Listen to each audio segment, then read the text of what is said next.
श्रावस्ती के एक श्रेष्ठी के मर जाने के बाद कौशल नरेश ने 7 दिन तक उसके धन को गाड़ियों में रखवाकर राजमहल में मंगवाया। इन 7 दिनों तक धन मंगवाने में वह इस तरह उलझा कि भगवान के पास एक दिन भी न जा सका। वैसे साधारणतः वह नियम से प्रतिदिन प्रातःकाल भगवान के दर्शन और सत्संग के लिए आता था। जिस दिन धन का कार्य पूर्ण हो गया, उस दिन उसे भगवान की याद आई, सो वह भरी दोपहरी में भगवान के पास जा पहुंचा। भगवान ने उससे दोपहर में आने का कारण पूछा। राजा ने सब समाचार बताए और फिर पूछा, भंते, एक बात मेरे मन को बहुत परेशान कर रही है। उस श्रेष्ठी के पास इतना धन था कि मुझे 7 दिन लग गए गाड़ियों से मंगवाने में।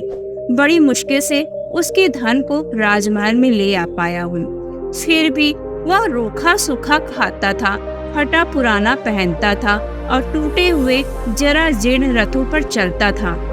इसे सुनकर भगवान बुद्ध ने कहा कि महाराज, वह पूर्व काल में तगड़शिखी बुद्ध को दान दिया था। दान तो कुछ बड़ा नहीं दिया था, बड़े दान देने की उसकी क्षमता भी नहीं थी। दान तो बहुत क्षुद्र दिया था, लेकिन उस क्षुद्र दान का विराट परिणाम हुआ।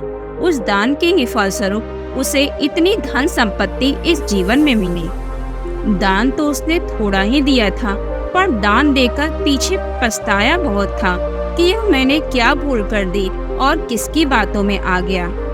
उसी पछतावे के कारण उसका मन अच्छा खाने पीने में और पहनने में नहीं लगता था और वह अपने हाथ से एक भी रुपया खर्च करना नहीं चाहता था। उसकी खर्च करने की क्षमता विलीन सी हो गई थी और उस दान देने से 2 परिणाम भी हुए। एक परिणाम तो उसे इस जन्म में बहुत सा धन संपत्ति मिला और दूसरा, देकर पछताया बहुत तो उसका जीवन अत्यंत कृपणता से भर गया।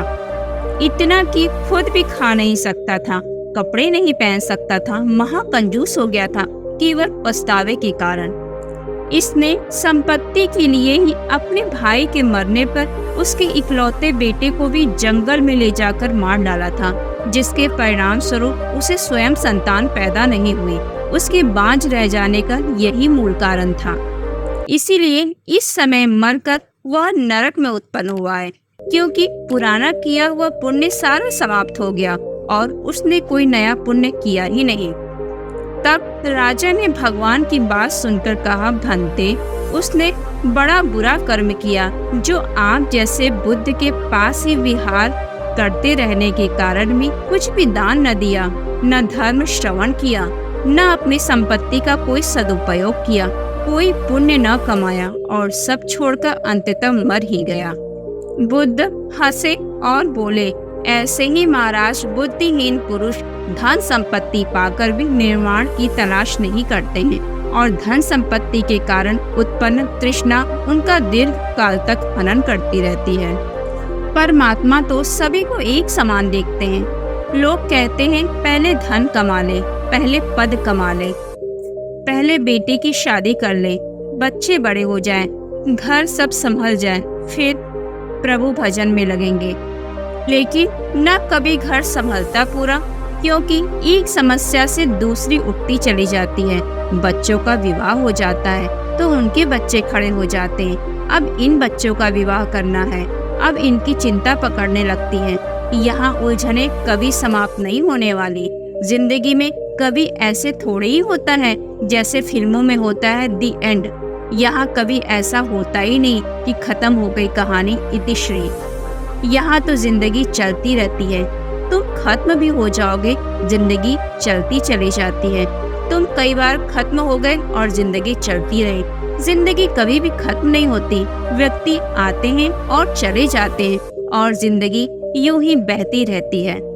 इसलिए महाराज, किसी को कभी यह नहीं सोचना चाहिए कि जिंदगी की धारा जब रुक जाएगी, सब चिंताओं से मुक्त हो जाएंगे, सब समस्याएं हल हो जाएंगी, सब हिसाब किताब पूरा हो जाएगा, फिर बैठकर हरि भजन करेंगे।